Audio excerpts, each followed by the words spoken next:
Hello, everyone, and welcome to the Atlas Avenue Beat Season 3 recap episode, because here at Seven Lamb, we love our recaps. We recap hard.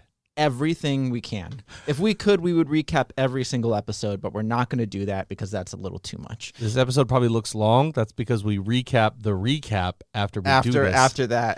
It's just It's like Inception.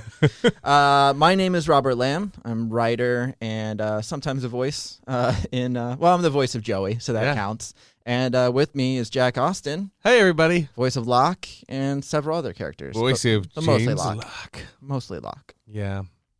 He's the main character. I would say he's probably the main character. That's just me.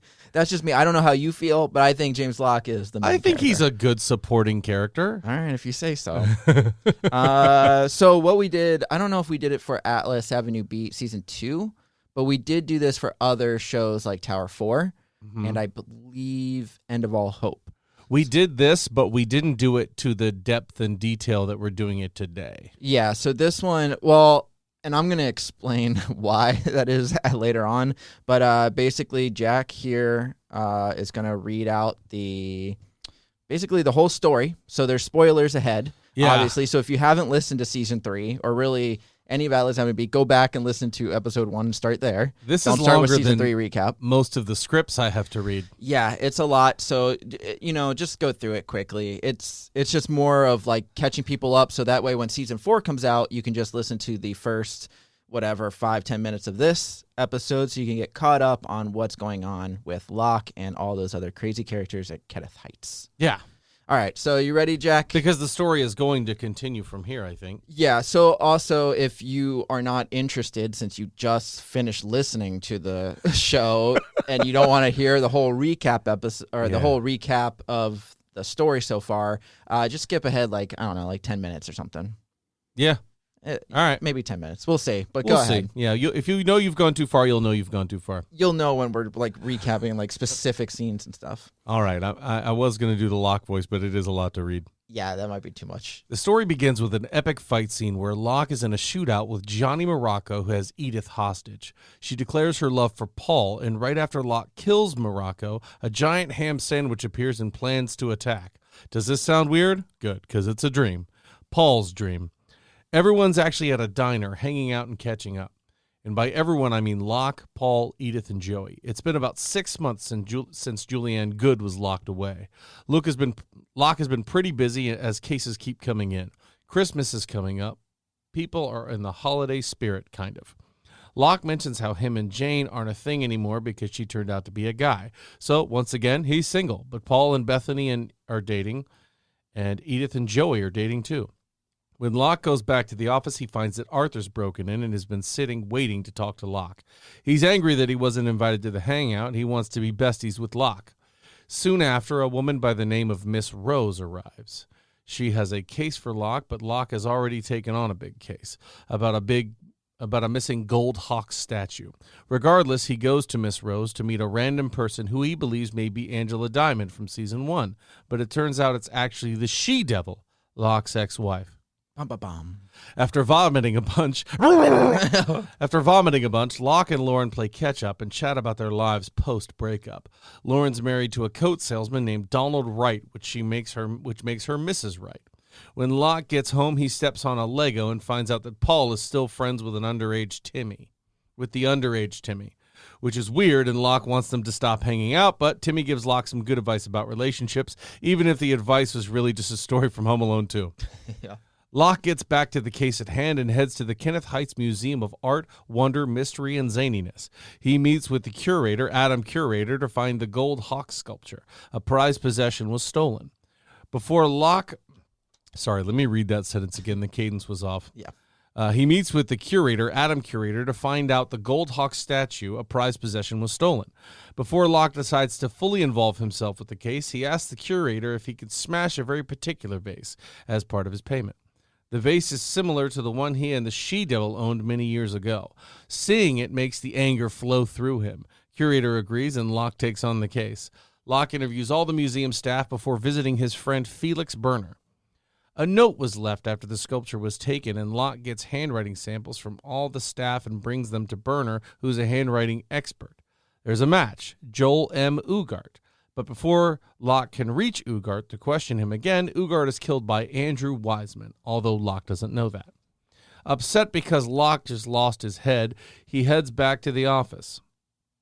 Wait, did I read that right? I did. Did you? I don't. There might be spelling mistakes. This is my first time reading this. Right. Edith informs him that the she-devil was there and invited Mr. Locke and Edith out to dinner. Locke doesn't want to go, but Edith actually likes the she-devil, whose real name is Lauren. So Edith, Locke, Donald, and Lauren go out to eat. But there's still a lot of tension between Locke and Lauren. Also, Locke learns of Donald's coat-selling business, where the coat's zipper goes up horizontally rather than vertically. Later that night, Paul arrives back at Locke's apartment and informs him they traced a bullet, and it belongs to a gun purchased by a famous poker player, Logan Antergard. So Locke and Paul go to the Soft Pop Casino the next day, as opposed to the Hard Rock Casino. Yeah. They buy into a high-stakes poker game and meet Antergard. Locke beats him in a big hand, which pisses him off. A brush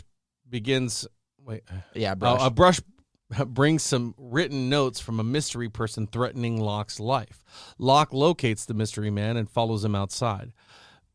But man gets the drop on Locke because there are actually two men who throw him in a van and take him away. Locke is tied up by a couple of twins, Simon and Byman. They claim to work for the CIA. They say that a CIA facility in Bora Bora was infiltrated. So they put every government secret on some microfilm and hid it in the Gold Hawk in the Kenneth Heights Museum. Now that it was stolen, they needed to hurry to retrieve it. They believe it was taken by a criminal organization known as SMUSH, Super Menacing Underground Society. Ha! Yeah. The leader of the organization, named Le Chef, is going to hold a high-stakes poker game with some of the most ruthless people to basically make a ton of money. They want Locke to help them because he's a good poker player, and so was his father before his untimely passing, but Locke refuses and leaves. Later that night, Locke gets a visit from Lauren, the she-devil. She begs him to help because she is too working for the CIA. Locke is shocked and unable to comprehend what exactly is happening, so Lauren and Locke go out to eat and then rekindle their relationship by going on a whale watching tour in the middle of Gander Lake. See, Locke proposed to Lauren years ago on a whale watching tour, and yes, it's snowing, and yes, it's a lake, so there's no salt water, but an escaped orca actually lives there anyway. After their lovely time whale watching, Locke agrees to help. Lauren fills him in with more details, like how Donald was just a cover-up and that she's trying to dismantle Smoosh for years. Smoosh or Smush? Smush. Yeah. I said Smush the first time and you corrected me. No, you said, I don't know what you Smoush. said. Smoush. The same for Simon and Byman. Lauren leads Locke to an old motel where Simon and Byman are waiting out. They discuss how they'll get Locke into the poker game. They're going to arrest Jerry Flynn, who's the poker player from the Canadian mob, known as the Mantis Mugs. They plan to arrest him on some bogus charges, but while they stake out his place, Lauren gets an urgent call from Simon and has to leave. Locke stays and waits, but as he does, he notices a crop dusting plane getting awfully close, and a chase ensues as the pilot tries to gun down Locke. Using one of Donald's coats, Locke foils the pilot's plans by jamming the propeller, which causes the plane to crash. Locke is rescued by Paul, who is with Bethany on her farm. Bethany, not Bettany. I keep saying Paul Bettany. Paul Bettany. Paul Bettany, the Vision. Yeah. TV's The Vision. Yeah. Locke is rescued by TV's Paul Bettany. Yeah, not even Vision. Just right. The actor. After the attack, Locke figures Lauren set him up with the help of Simon because Byman was killed in a shootout. Simon believes that Lauren's contacts set them up, but after tracking down Lauren, they find her meeting with Andrew Wiseman. Locke is livid, but Lauren explains that Donald's been captured and she didn't realize Simon, Byman, and Locke were in any danger. She was just worried about Donald because Donald is really a love interest. He too worked for the CIA. Lauren lied about that, realizing Locke may not want to help if Donald was involved, and she's really in love with him. Aw. And they make out. I'm just kidding. Maybe. Hurt, Locke continues to help. They decide to pay a visit to Donald's old partner in Lauren's contact, Dick Matheson.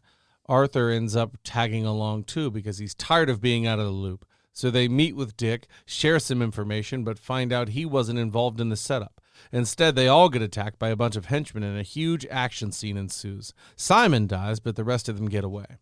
They devise a plan with the help of Captain Hiltz, not the hell of Captain Hiltz, and the chief of police, Tracy Mills, to tell reporters both Lauren and Locke died in the shootout. This buys them some time. Meanwhile, Joey and Edith learn of this upsetting news and both want to take over the PI business. And Paul, unaware of anything ever, chases Bethany to Pennsylvania to find out that her Amish family has some greedy corporate dudes trying to run them off their land. Back at a cheap motel, Dick, Locke, and Lauren go ahead with their plan. Locke is to infiltrate the Canadian organization, the Mantis Mugs. Locke sets up with a mole named Jacob, who's been pretending to be a Mantis Mug for a long time.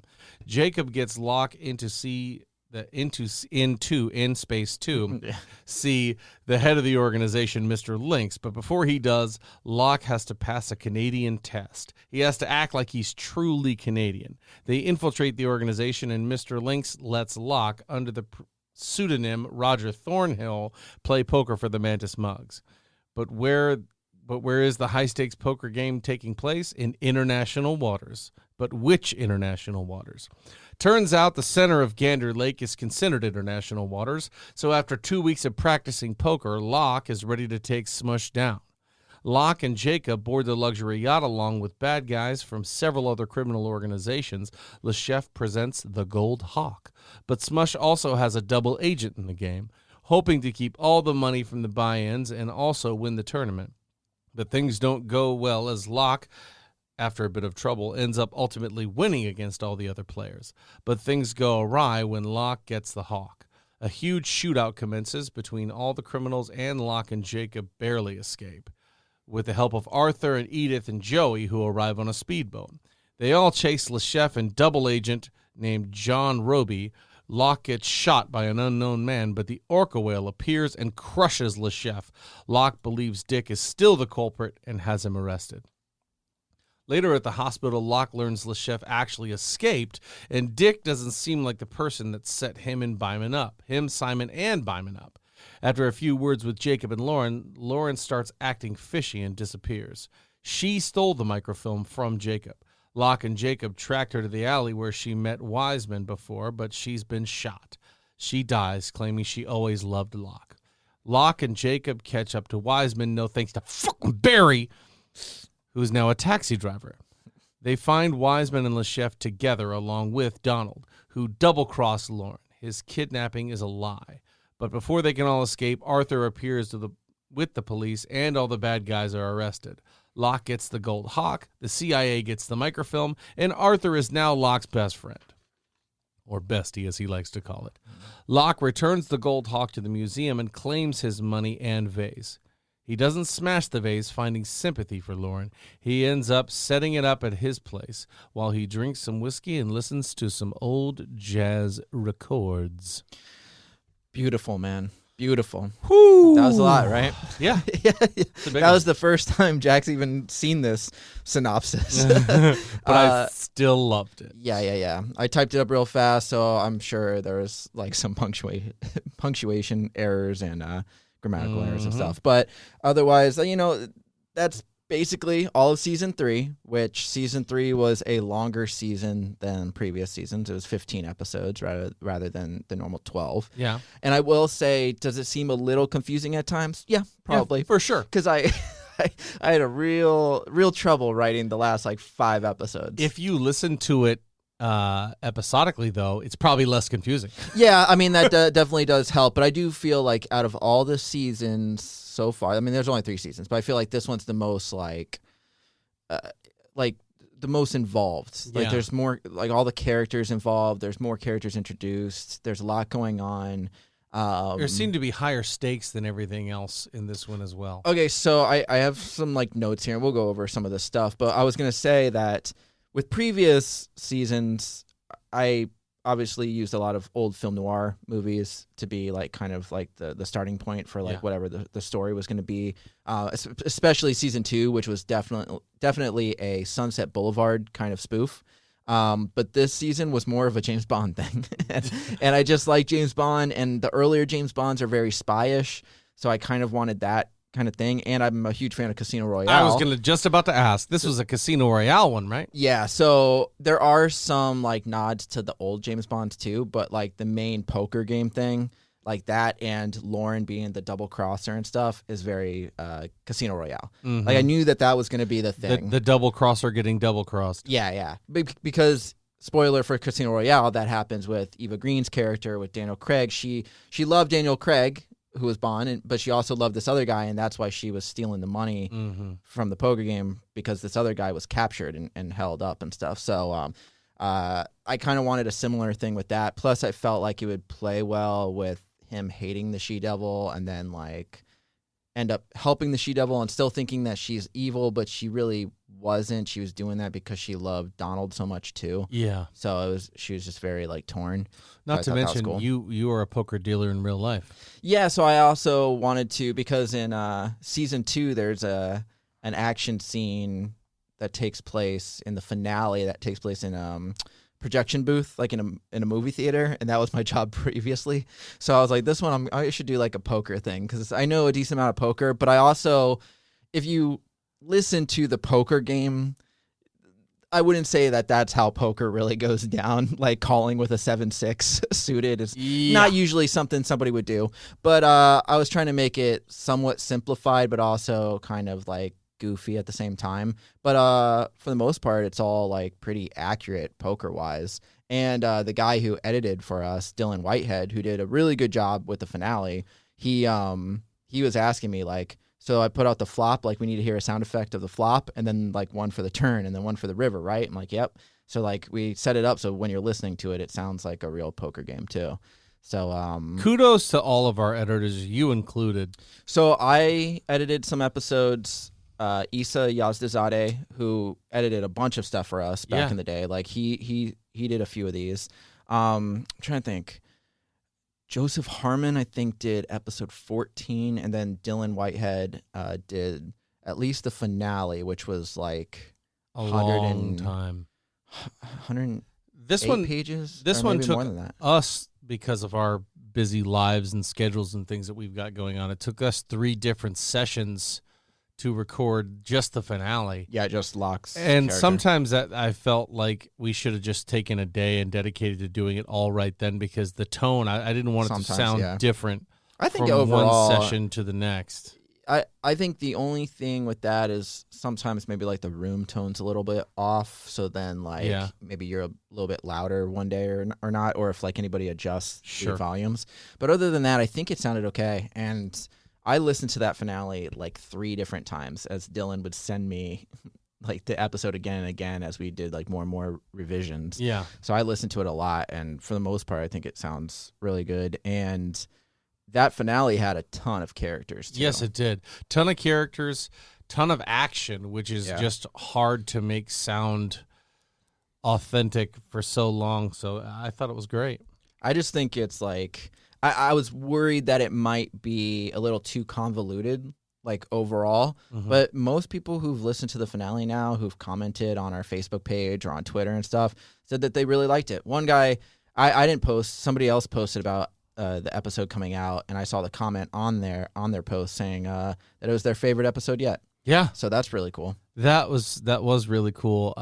Big shout out to the 7 Lamb community. You guys are freaking amazing. Yeah. Anytime we're like, oh man, we're tired, just go there. And it's just like, yeah, you know what? Let's do one more. And I remember, I think I was talking to you because I wrote most of this over the COVID times. Like I had like probably 8 episodes done, but I wrote the last like 7 episodes over my month break from my job being closed down because of COVID. Yeah. And I remember I was trying to get it all to fit into 12 episodes, but then by the time I got to page 200, I was like, there's no way I'm doing a 200-page finale. I just kept telling you, you know what, dude, just spread it out. Just keep going. Let's do another episode. So it ended up being 15, which I think 15 was good. Like, that's solid. I don't know if we'll go back to 12 next season or whatnot, but I also wanted to try to get all the past characters to return too. The only one missing was Vendel, which is your Russian dude. Which is me as a Russian. Right. So he was the only one who didn't come back because he was in season 2. Barry came back, but just for the finale. Oh, Barry. And everybody loves Barry. I love obviously. Justin, who plays Barry, and like it's so weird to hate Barry so much, Right. but love Justin so much at the same time. But now he's away. He's Yeah. living up north, so We don't know if he's returning. we'll see if he comes back for we will season definitely 4. try our darndest to get Barry back in here, though. Right. Yeah. I was like, It's don't try to get me in trouble. It's almost like Justin. an Easter egg, right? Like when Barry shows up. I mean, not an Yeah, I Easter egg like it because he everybody always knows has like a new job too, and then Locke's always trying to get him fired. Locke gets him fired. Yeah, like always trying to. The other thing that's very James Bondish of this is the fact that I noticed in season 1 there's Angela Diamond, in season 2 there was Jane, and then in this one it was Lauren, the she-devil, and I just like the idea of having like a different female lead every season because that was very James Bondish. Granted, Lauren was ex, but still, I liked having her. She was coming the in. she-devil. And he didn't. I knew he wasn't Lauren, going to break the God vase damn it. either.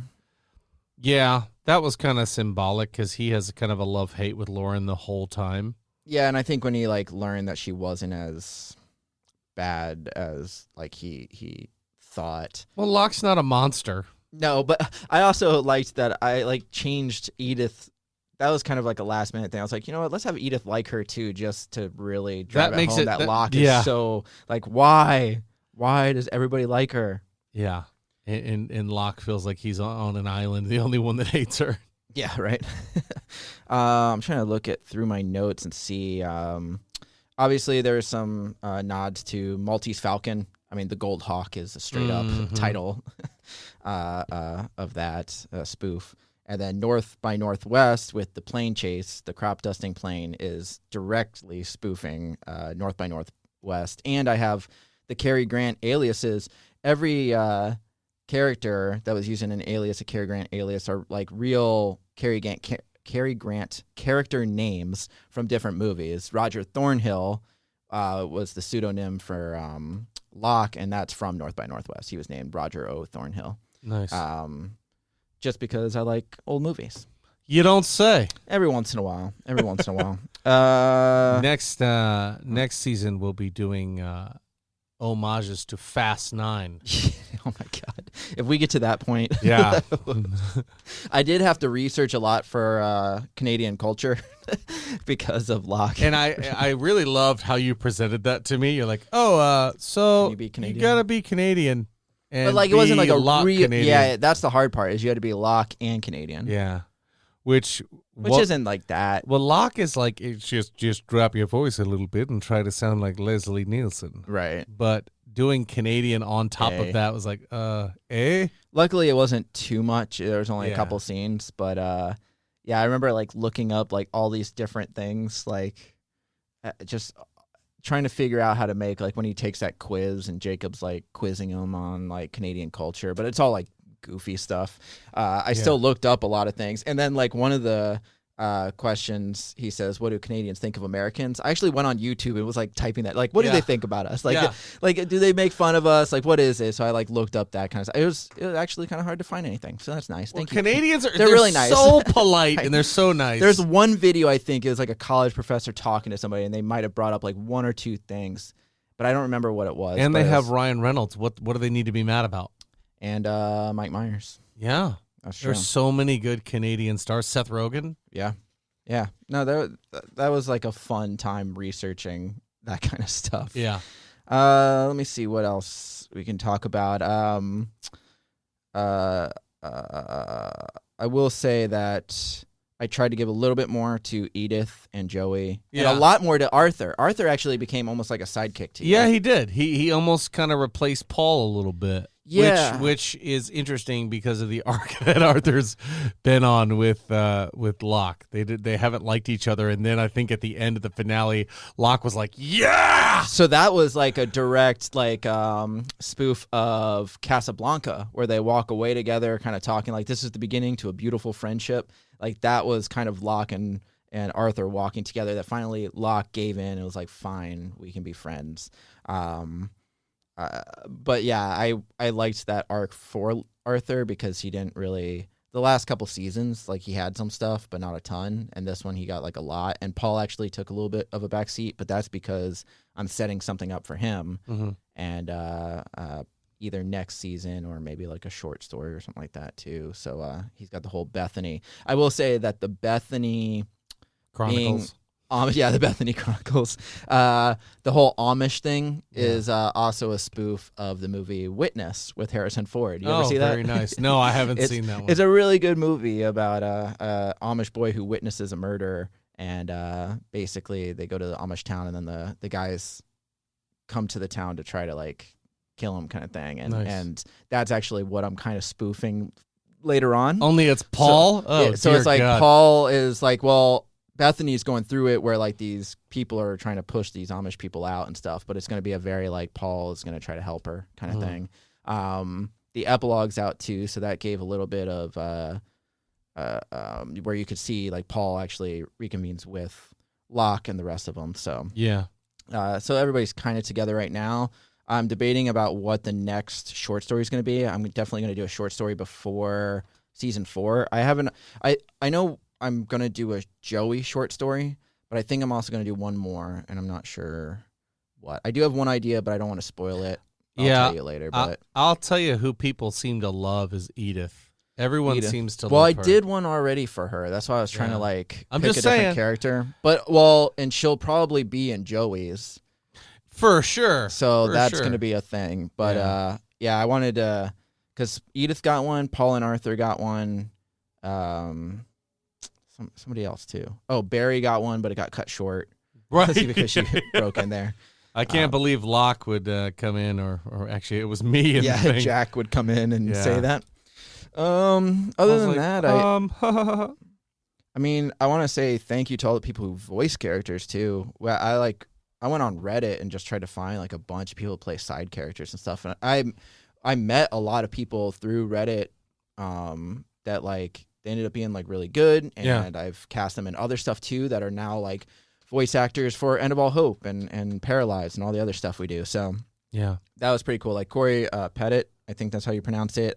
She played the She-Devil, and she's really good. I really like her. Yeah. As an actress and all the stuff that she's done. And she's playing Dee in The Stone House. She's Delilah. So she's like two main characters. Corey, you're awesome. She there was one part at the very end where she's like the She-Devil's kind of like imitating Newman from Jurassic Park, where she's acting all nervous and she's trying to get out of the hospital so Locke and Jacob don't know.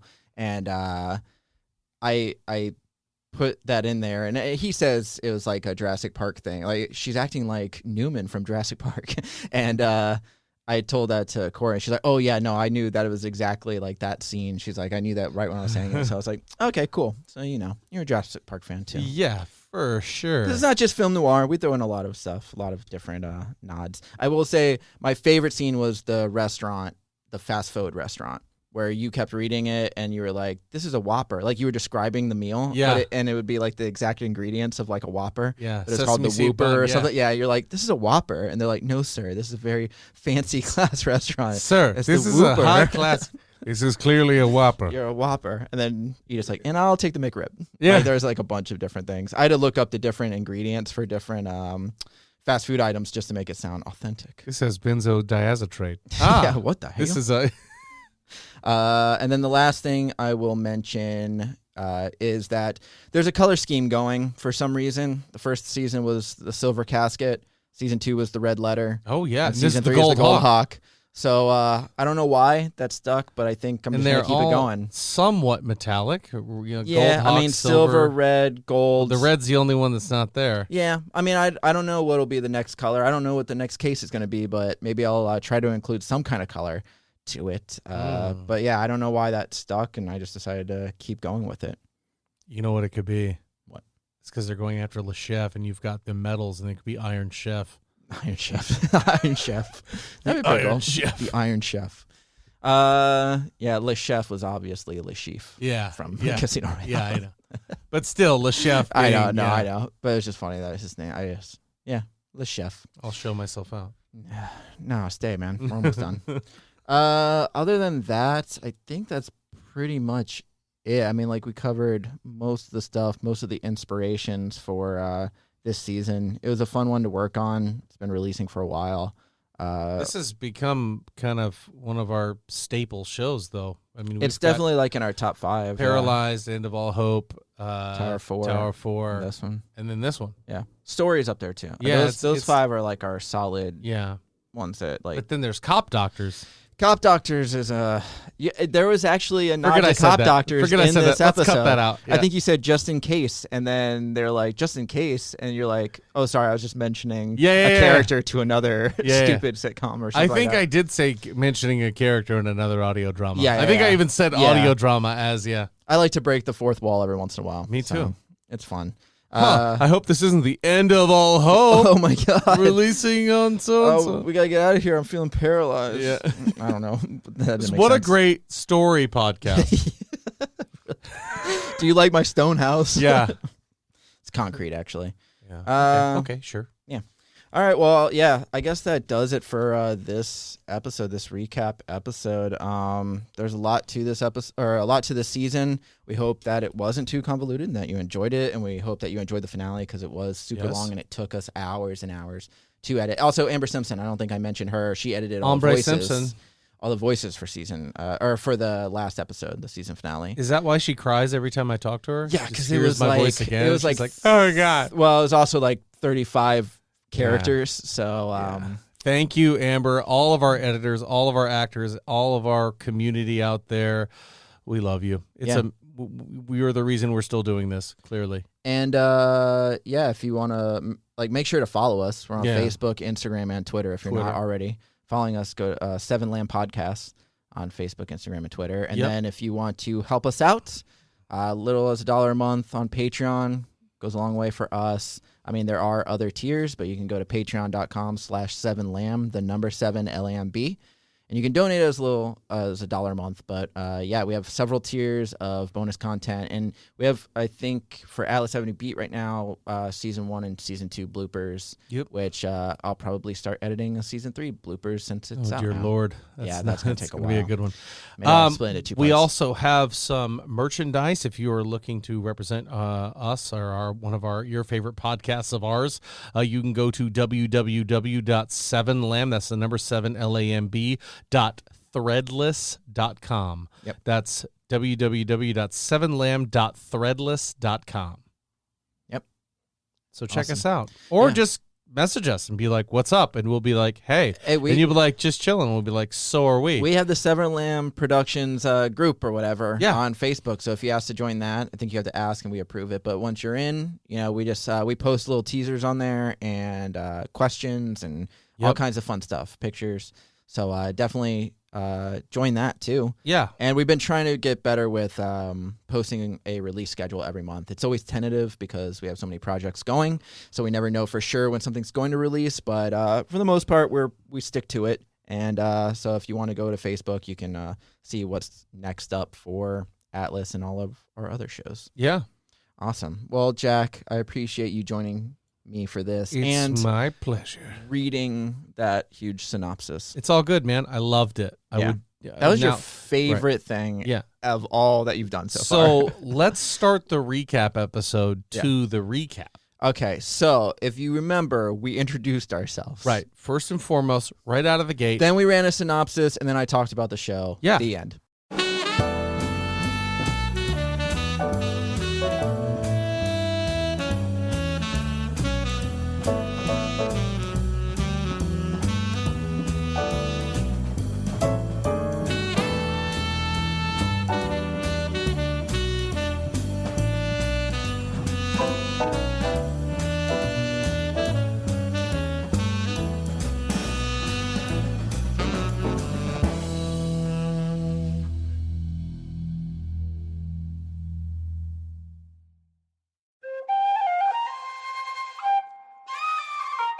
This has been a 7 Lamb production.